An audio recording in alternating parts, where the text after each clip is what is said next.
Hi, everyone. We're back for part two of our panel of wonderful venture capitalists. We're just going to jump right in where we left off yesterday. Okay, so another important macro trend that's really permeating the overall environment now is the conversation on social justice, equality, and activism. How are each of you handling some of those current diversity and inclusion topics, both within your own firms and at your portfolio companies? Yeah, I'm happy to go first. I think all of us have been focused on increasing the diversity in our business for quite some time. And so the latest social unrest in the country has just re-energized us and broadened, I think, the focus that we already have.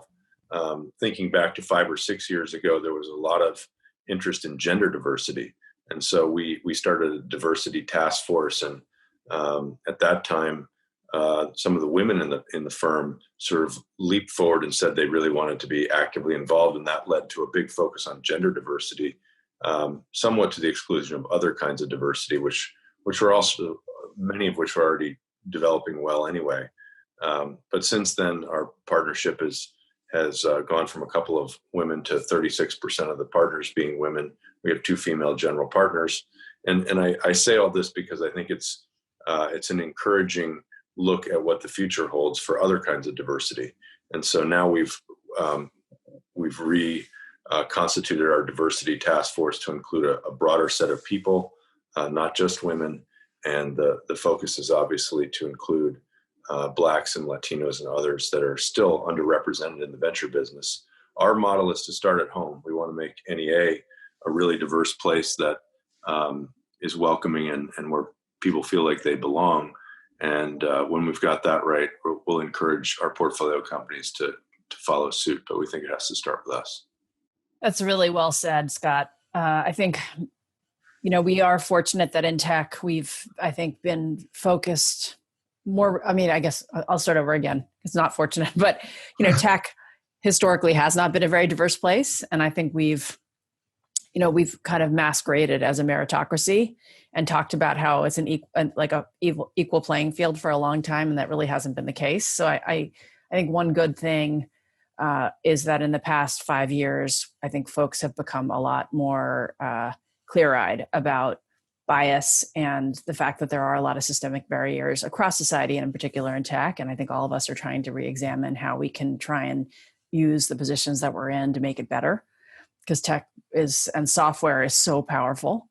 It can change lives, both in terms of users of the product and obviously in founders and employees and companies. So I think both internally at Cowboy and then on boards that we're on and portfolio companies, we're looking at both who's on the team, what's the culture, who do we compare notes with, who do we spend time with, who do we co-invest with, who's on the cap tables, and trying to broaden our sets of networks and the conversations that we have, who we refer investments to, who we pull into opportunities. Because I think historically, folks have called the same people over and over again. And that's actually led to incredible wealth and prosperity for a very specific group of people. And I think if we actually brought in the people that we work with, it will change, who gets hired, who makes money, who develops economic power. And so I think both gender and race and ethnicity wise, we've got room to improve. Yeah, I just add on that I think what's also really encouraging is, you're also seeing, through the companies themselves and the entrepreneurs, a lot of our business, you can say a lot of these things and it takes time for it to evolve and change. And what I really like is the fact that, entrepreneurs are driving a lot of that change and requiring not only their own companies, but their investors to evolve how they think about things. And I always think that's a good pressure point, for our business, because they carry a really large voice and an important voice in this industry. And so I think, having the pressure that we put on ourselves to evolve and change and to create the best, possible environment that we can as an institution that is lasting and durable is important. It's also important that our companies and our portfolios, share a similar vision, but also that those portfolios and companies, those entrepreneurs are driving that deeply, not just in their own ecosystems, but throughout the industry as well. And I think you see some real leadership across the tech community in a bunch of different ways, which I think is great and really positive for the future of not only our industry, but I think many other industries that it will bleed into over time. Yeah, I'm hopeful that other industries, like if we are able to lead and make progress from where we were, that other industries will watch what we've done and will realize that it's possible. But we got to make it happen. Yeah, Aileen, I'm so impressed with how much momentum the AllRaise initiative just really seems to continue to gather steam by the month. And you guys started bootstrapping that not very long ago and have really, I think, unlocked a real community. And I think that's been a very bright spot.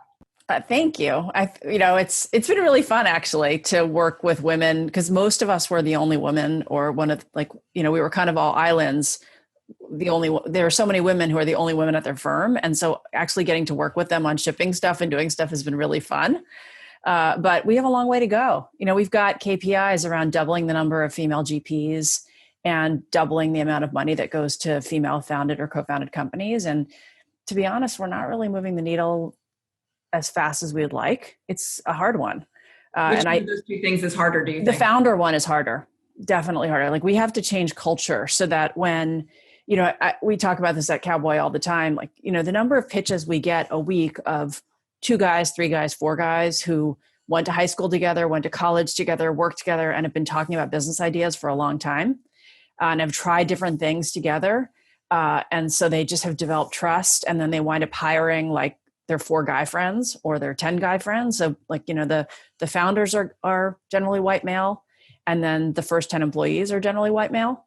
I'm really hopeful that the work that we're doing, all of us, so that because both the data shows that diverse teams have better results.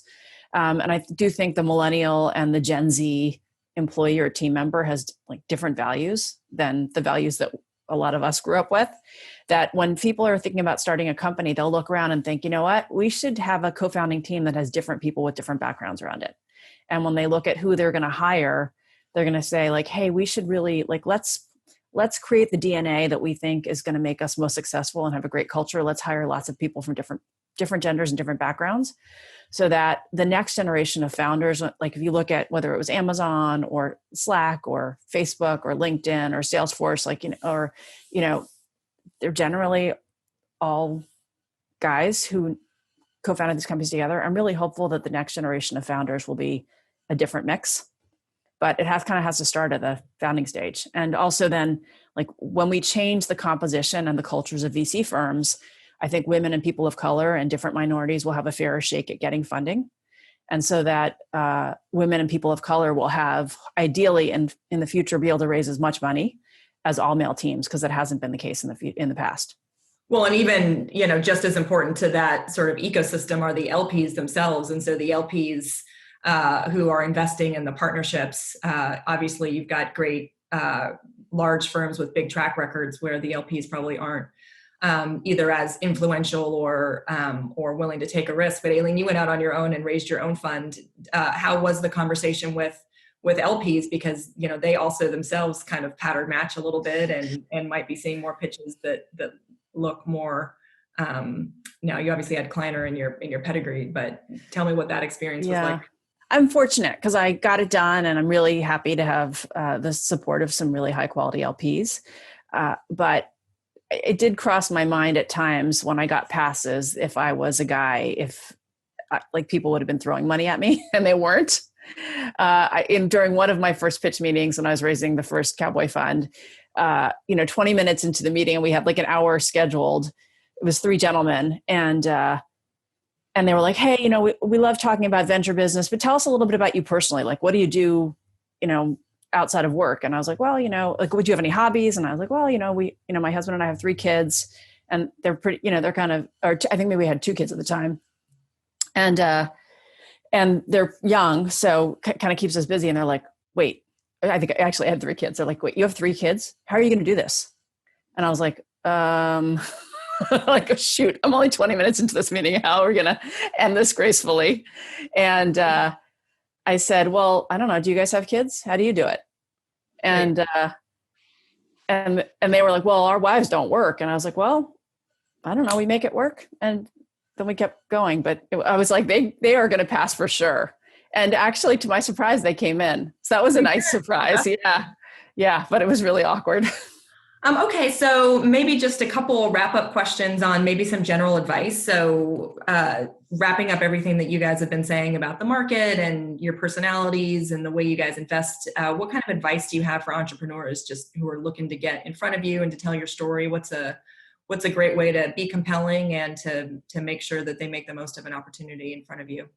I think, our job is the great news for entrepreneurs is that our job is fundamentally based upon our ability to connect and learn from entrepreneurs and inevitably back them. And so we're always in the market looking for incredible entrepreneurs with incredible stories. And I think more so than anything, especially in our early stage business, which again is really the core of Excel, we are looking to back entrepreneurs that have this desire, to build these defining platforms and defining companies. And so much of that at the early stage really resides within the relationship and the connectivity and connection with the entrepreneur. To be quite frank with you, I'm not sure that I was the best investor to invest in Stuart Butterfield's game. I actually am not a gaming investor. But I'll tell you this, I wanted to invest in Stuart Butterfield. And that's the important aspect, I think, of an early stage investor. There's so many other unknowns that it's hard to predict, but we really back the entrepreneur. And there are so many ways in which entrepreneurs can get connected with, venture capitalists, whether it be through email, through relationships, second degree, third degree relationships, whether it be through LinkedIn, whether it be through all kinds of forms of now communication. And so I would just encourage people they have a great idea and they feel like they are truly passionate and excited about building a company, find a way to connect with us. And because we're in the market of looking for ideas, and there's no best way to make that connection. There's just try. We'll figure it out.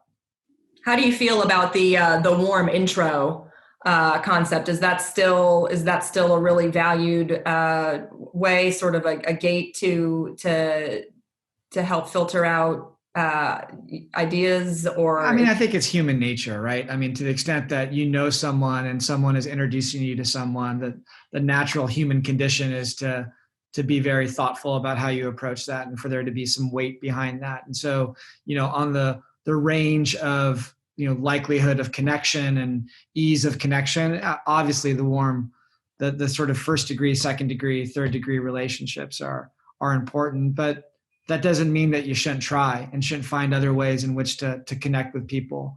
And sometimes that's finding your way to those relationships, and sometimes it's finding its way directly to the investor. And we've had success along the way in many different forms as it relates to how we inevitably connect with an entrepreneur. And so I think that's just the nature of the game. So for a long time, many of us have talked about the importance of the warm intro, and I think most venture firms generally, when you look at the folks that you've invested in, they're either folks you already knew or folks who were introduced to you by someone that you trusted or knew and who said, I've worked with this person, they're really great. I have been the folks at the Kapor Center, Frida Kapor shared with me how challenging it is for folks who don't go to certain schools and don't have certain backgrounds to get warm intros. And I thought, well, you know what, but the warm intro is like a measure of hustle. Can the founder figure out a way to kind of break into the system? Because it's really hard to be a founder, and you need a lot of hustle. You got to figure out how to do more with less. So that's kind of a way of measuring someone's scrappiness. And they kind of convinced me that it's not fair. And so it definitely helps. But we try, especially because we're seed, I think it's easier once you've actually got a business and you're raising an A or a B, you're in business, you're in tech. It's much easier to reach folks like Scott and Andrew. But at seed, we definitely try and, if you email us at hello@cowboy.vc, someone on our team is going to read it. And if it's potentially a fit, we'll get back to you. Okay, so last question, quarantine. What is one thing that you are looking forward to doing as soon as this environment changes and we can all be out and about? And then what's one thing that you would like to keep doing that maybe you started or reconnected with during this quarantine time? I think I'm really looking forward to seeing people that I care about, loved ones, friends, colleagues. I miss being, around the office and just having casual conversations or in-person meetings, going out for dinner with people and that sort of thing, which I've pretty much shied away from, been taking a pretty conservative approach to COVID-19. On the flip side, I love working from anywhere, and the receptivity that people have to doing stuff on Zoom or over the phone in a way that didn't really exist before. And I've been impressed by how all of us have just gotten better and better at this, and how we figure out how to do more and more things. As an example, I interviewed 3 candidates to be directors of one of my companies a couple of weeks ago. And I thought about it afterwards, and I realized, I don't know that I really needed to meet them in person. I felt actually I had a pretty intimate conversation with them over Zoom, and I think it was great because they were in 3 different parts of the country, and I did it in the span of 3 hours. I mean, how can you beat that? So I hope we don't go back to getting on airplanes all the time. That's what I would say. Yeah, I would just say, I think like Scott, especially for, our firm, a global firm that has a lot of, just a lot of people, a lot of great up and coming investors and partners. I think we just really miss that human interaction and all the casual conversations and mentorship and discussions that go along the way. And I think we're definitely itching to get back into that environment as soon as possible.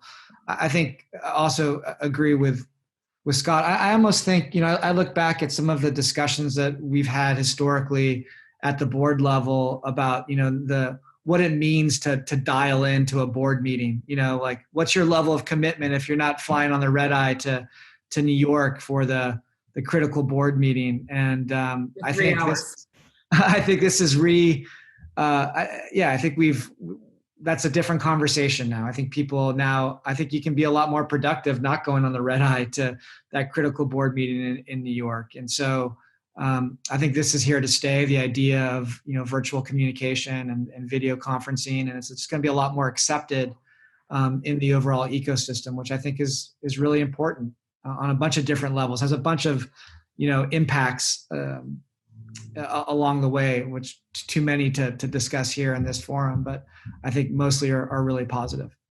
I miss my parents. I haven't seen my parents all year because they live in another state. And so figuring out how to get to see them, and, they're being quite conservative as they should be. And so they haven't seen people for, I guess, at least 6 months. So I can't wait to be able to see our family members again. And I totally agree that, we actually, probably all of us have been making investments over Zoom. And the first time we gave a term sheet to a founder who was in San Francisco, we were like, should we had been talking to him over Zoom and getting to know him and his co-founders. And we're like, should we drive to San Francisco and meet him in a park just to see, if there's anything to be learned by meeting someone in person versus doing it all remotely. And so 2 of our team members drove to San Francisco and met him in a park. And they came back and they said, you know what? We didn't learn anything. There was nothing different about the chemistry of being live other than we found out that he's 6'7". We didn't know that he was that tall. That's hard to tell. Yeah. That was it. So I think there's a lot you can do this way. Thank you again. And go have a great rest of your day. Thank you so much. Good to see you all. Thank you. Thanks, everybody. I'm going to throw it back to our live studio in Atlanta. Guys, take it away.